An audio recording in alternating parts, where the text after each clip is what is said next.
We're flying over my favorite place, Glacier National Park, toward its spectacular Going to the Sun Road. I've been to this park 19 times, and my videos of the park are the most popular on YouTube.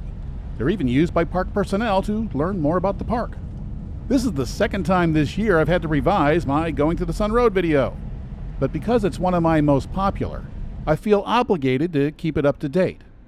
So before all the pretty footage and detailed info, I added this bit to tell you that the Park Service recently announced that in 2023 it will be more difficult for many of you to drive this beautiful road. Because of construction, the west entrance will not be open until 6 a.m., and that's going to put a big kink in a lot of people's vacations. The park's road construction page shows that there's going to be lots of construction going on in the park this year. Looking at it's a good way to find out if there's any other delays throughout the park. Hopefully I've removed all the conflicting info from previous versions of the video, but I ain't perfect.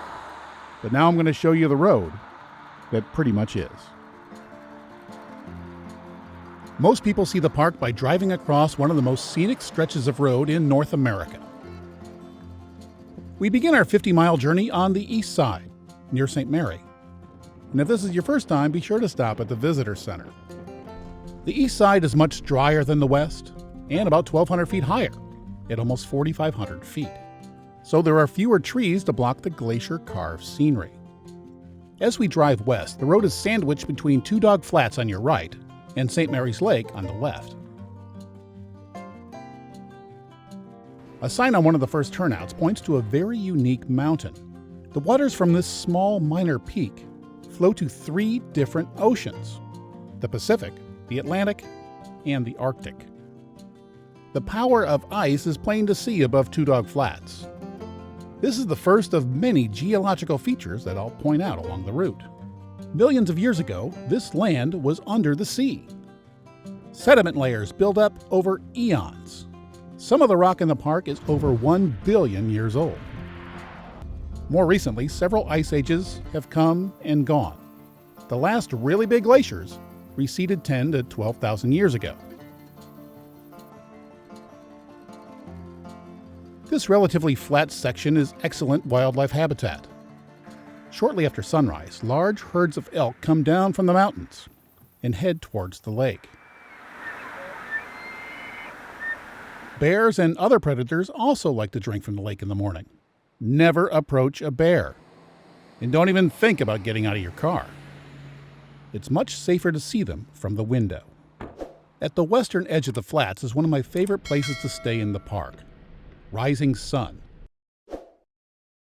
This side of the park is adjacent to the Blackfeet Nation. In fact, this side of the park was leased to the U.S. by the Blackfeet under a treaty that allowed for the formation of the park in 1910.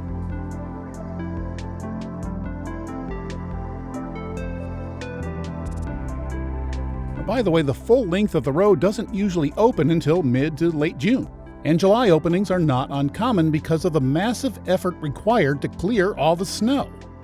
And weather tends to close the road by mid-October. In 2020, the east entrance, it never opened.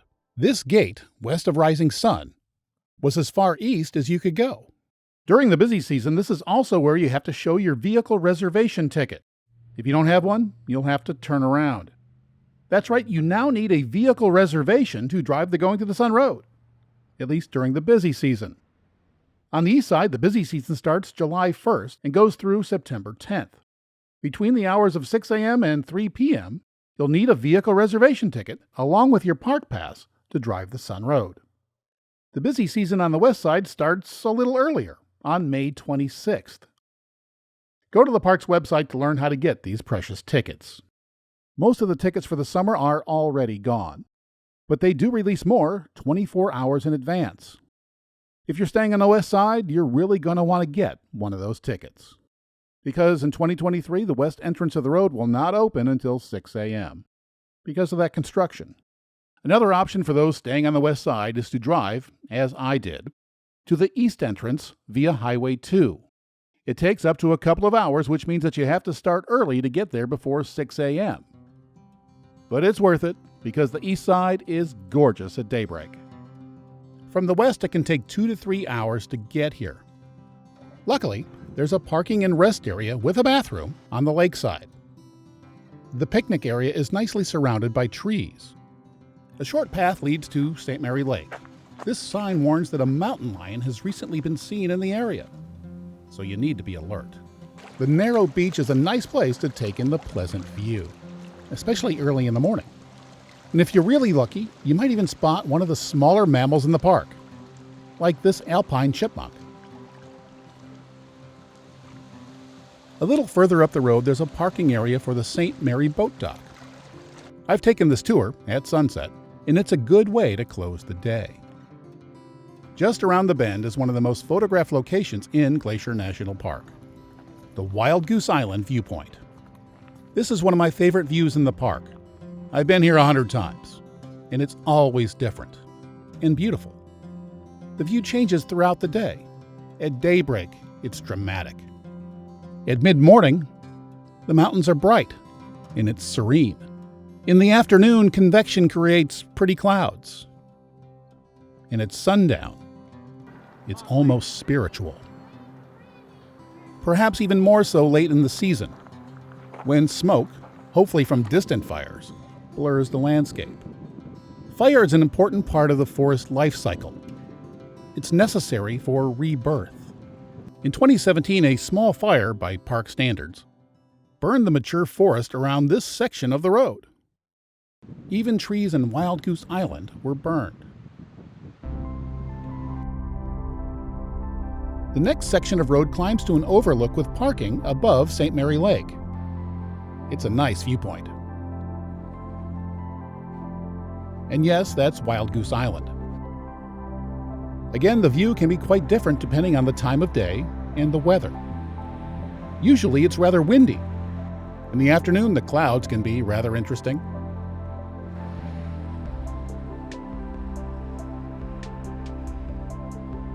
And one day, there was a rainbow.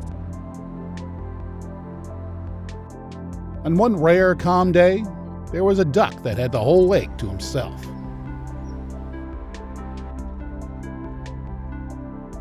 And if you're a rockhound, the opposite cliff face is interesting too. 2020 was my first fall trip to Glacier, and it won't be my last, because the color in early October was really nice. Driving through a burn area will elicit, mixed feelings. Dead trees aren't as pretty as a lush forest, but fire is natural and necessary. This one also made it easier to see the distant mountains. In a few places, it also revealed what was hidden. This is Lost Lake. It's just above the road, but the thick trees blocked it from view. So I had never seen it before. Turns out this is the home for a rare snail that only lives in this lake. The nearby Sun Point parking area is another handy place to get out of the car, explore a bit, and maybe even grab a bite to eat on a picnic table with a warning that, you don't see at many picnic spots. And it turns out that this warning was valid. While waiting to use the pit toilet, we saw a black bear mama and her 2 cubs feeding on the hill. Luckily, they were more interested in the berries than us. There's also a trailhead here leading to 3 waterfalls. The first is just 2/3 of a mile away. The trail is mostly flat with nice views of St. Mary Lake. It also offers a chance to walk through a burn area, which it turns out has many nice photo ops. And Bering Falls, it's not bad either. And on a hot day, the mist may help you keep cool. You can continue for another mile or so to 2 more waterfalls. This is a nice trail to get a little exercise on a day when you're likely to spend a lot of time on the road. As the road continues through the burn area, I was intrigued by a sidetrack with its gate down. It turns out it leads to the remains of one of the park's historic cabins. Back in the day, this was a shelter for backcountry rangers. Today, it's a relic of the past that will hopefully be respected and left undisturbed. It's also a great place to see the wonder of the rebirth of the forest. A few miles later is the popular Sun Rift Gorge.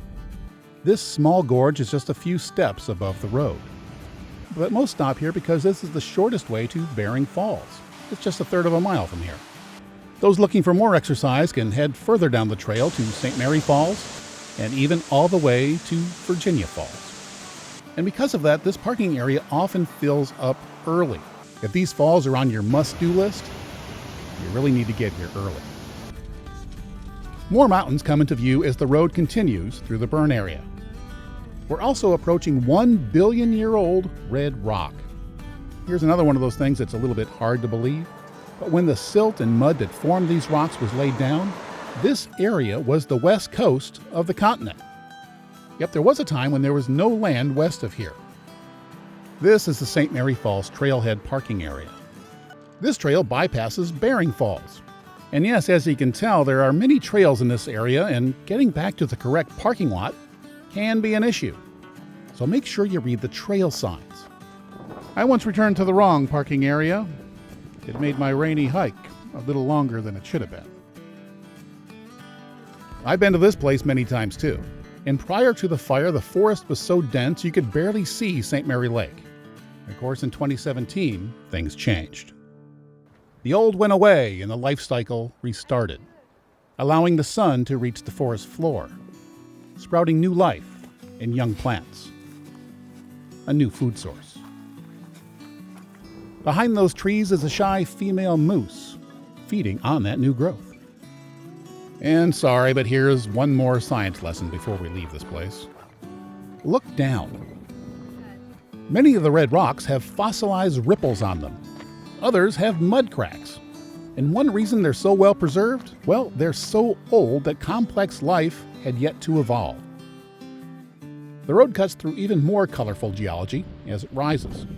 In places, it's a more typical dull gray or pale yellow.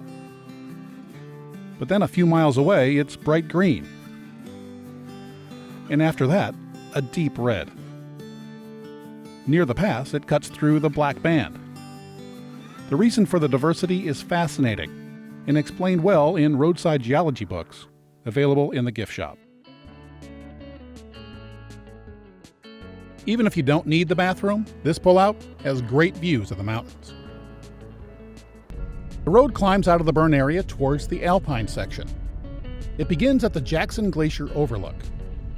And when the weather gets bad, this is the point at which they close the road. This is the best place along the road to see one of the park's glaciers. Jackson is the largest glacier in the park, but this one, like all the others in the park, has shrunk over the decades. In 1997, I hiked up to Grinnell Glacier with Al Gore. I was also there when the U.S. Geological Survey inspected Grinnell Glacier 10 or so years later. Soon after that, the park's info sign started stating that all the glaciers in the park will disappear by the year 2020. This new one was installed in 2019, and it has no such claim. When I wrote the last version of this video, there were only 25 glaciers in the park. Today, the park claims there are 26. I shot this video in 2010. The glaciers have been melting for a very long time, since the Little Ice Age ended in the mid-1800s, but it's more noticeable now. If you want to see it up close, there's a trailhead at the end of the parking lot. The heavily used 15.4-mile trail to the glacier begins here. It climbs over 2,400 feet, so you need to be in shape. I decided to go only as far as Gunsight Lake. This section of the road is well out of the burn area. The road is about to get twisty, so if you're a slow driver and there are cars behind you, be nice. And use one of the pullouts because, well, you can no longer pass after the curve towards Piegan Pass. And that's where the speed limit changes from 45 to 35. Shuttle stops and a parking area tell you that this is a popular hiking area. The sign says Piegan Pass, and it's a trail I've enjoyed, especially the path through the scree field. But Saya Pass can also be reached from here, and it might be even better. This is the biggest of the two switchbacks on the east side. From here, the road climbs quickly, and around the next bend are a few pullouts with some of the best views in the park. This is one of those places where you can spend lots of time, just taking it all in. If all the pullouts here are taken, don't worry, there's more up ahead. There are tunnels on either side of Logan Pass. This is the East Tunnel. The tunnels opened in 1933. They were the last sections of the road to be completed during its 9-year construction. The final switchback on this side is just up the road, and at the far end is Lunch Creek. This is another one of my favorite photo spots in the park. And if you're lucky enough to be here in mid to late summer when the beargrass and other wildflowers are plentiful, then it's even better. As the road gets higher, the views get more spectacular.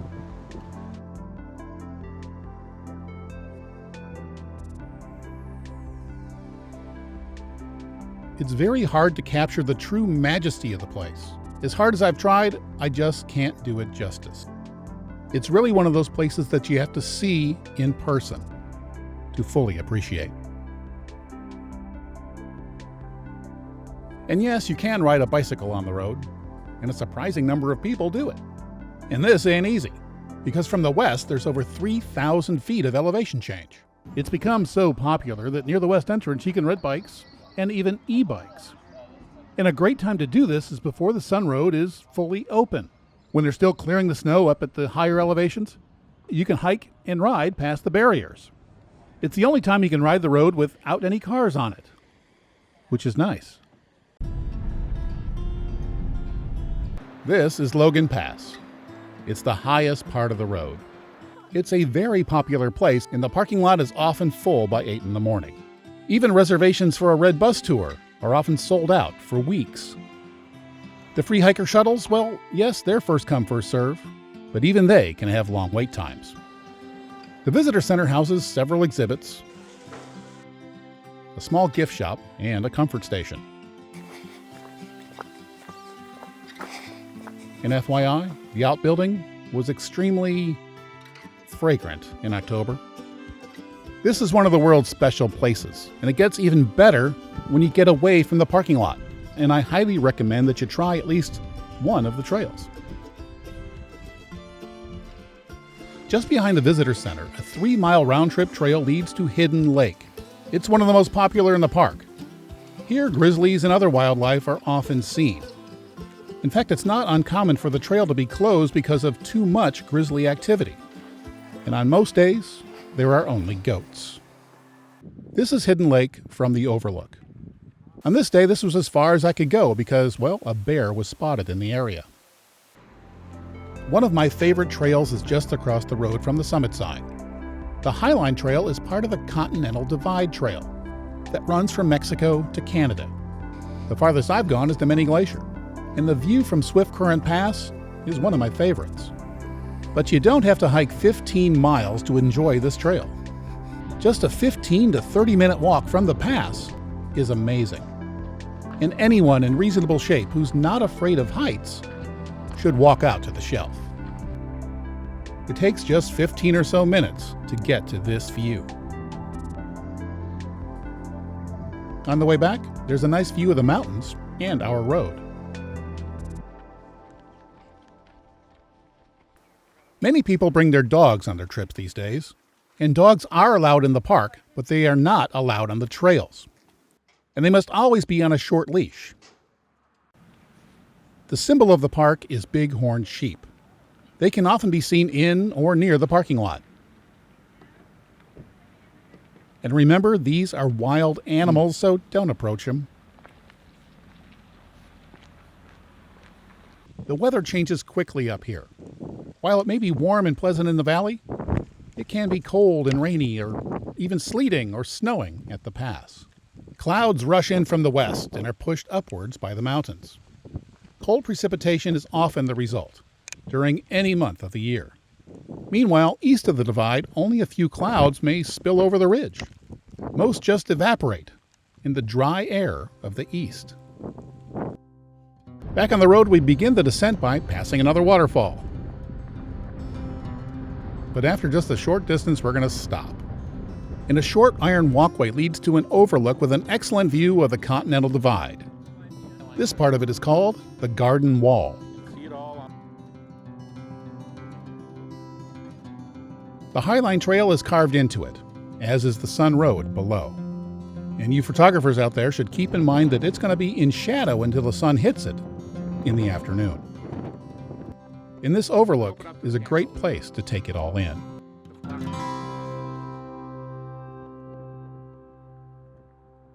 The descent is narrow, a bit twisty, and often crowded. Just west of the pass is Bird Woman Falls. It's one of the highest in the park. At 460 feet, it's still dwarfed by the mountains. The entire length of the road has been recently paved, but they're always making improvements, this time to a safety rail. On this road, always expect delays. Heaven's Peak is one of the most striking on the west side. Its distinctive shape tends to draw the eye, no matter the time of day. The sun hits it in the morning. In the afternoon, it's in silhouette. I love driving this road. But part of the experience is getting out of the car and just looking around. And there's a great parking area where you can do this at Haystack Creek. The creek and billion-year-old rock are up the slope. The last stretch of our road, it's at the bottom of the valley. And again, well, video just can't do this place justice. You really need to be here in person to get it. And that lady there, she gets it. She said it much better, but I wasn't rolling, so I asked her to say it again. You can't describe how beautiful this is.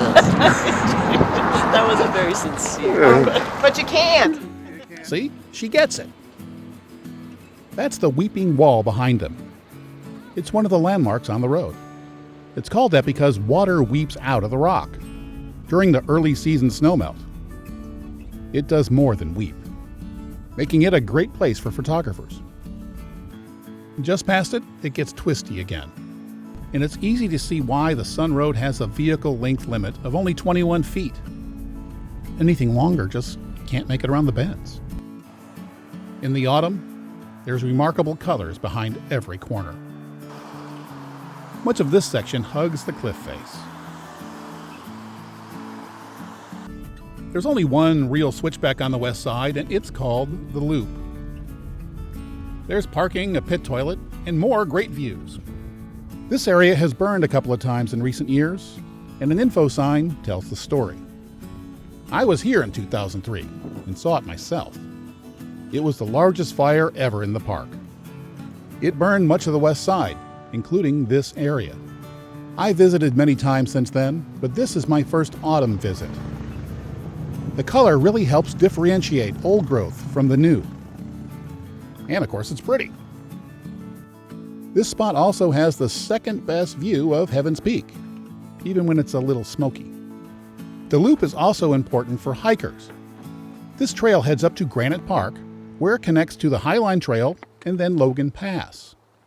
A hiker shuttle stops here to drop people off, or to pick them up and bring them back to Logan Pass. The fall color makes it easy to see the size of the burn area, and it seems that deciduous trees are replacing some of the conifers. And that's McDonald Creek down the valley to the north. This is just another place in the park where it's really nice just to look around. The best, or at least my favorite view of Heaven's Peak, is just down the road a bit. This is the West Tunnel. There are pullouts on either side of it, and a short walk offers a little surprise. It's the best, or at least my favorite view of Heaven's Peak. And there's a viewing area on the other side. Avalanches are frequent occurrences during the spring snowmelt. And here the power of an avalanche is clear to see. Safety and the time required to clean up these avalanches is another reason the road opens so late. The road eventually levels out and follows the contour of McDonald Creek. Several turnouts provide creek access. At first, it just trickles over Glacier's famous multicolored rocks. And in places, calm waters reflect fall color. Further down, there's small cascades.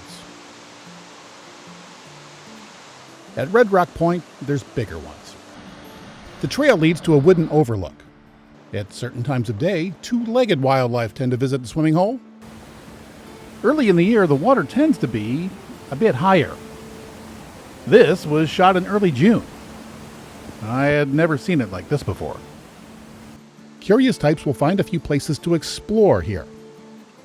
FYI, several years ago, I broke a rib doing something similarly curious in this same area.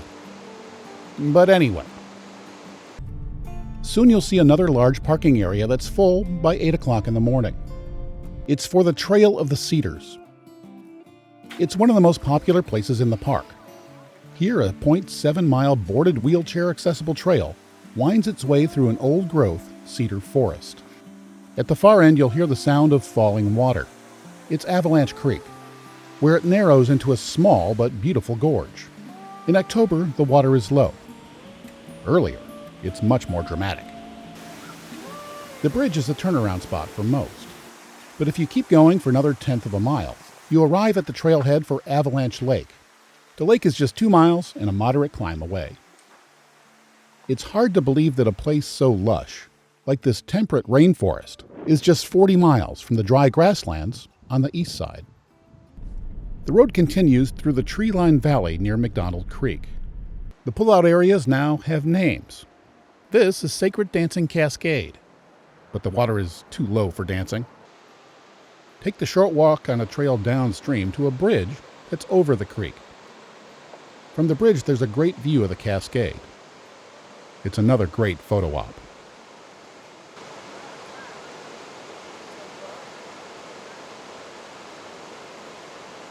And below the bridge, there's plenty of space for quality family time.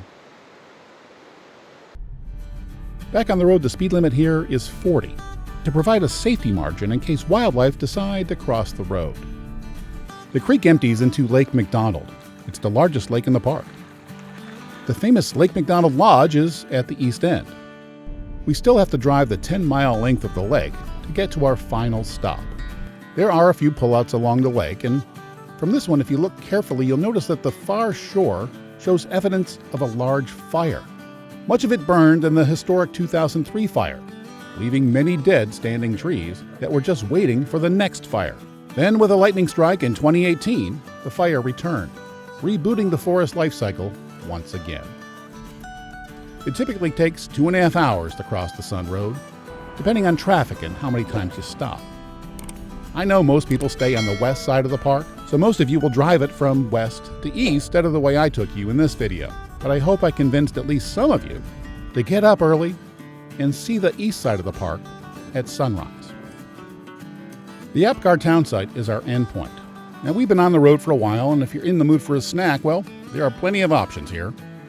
Be sure to walk down to the beach at Lake McDonald. This is one of the most famous views in the park. It's best in the afternoon, unless it's smoky like it was this day. Okay, now it's time to wrap this up. I hope you enjoyed our little journey. We started where the grassland prairie meets the mountains. We saw remnants of a glacier that carved them, and the wildlife that call them home. The road took us to easy trails and provides us access to the Alpine backcountry. The trees and color remind us that our world is always changing, and that there are different types of beauty when you look for it. Perhaps in a dark rainforest. Nowhere else can you experience all of this in just a few hours, except on the amazing Going to the Sun Road.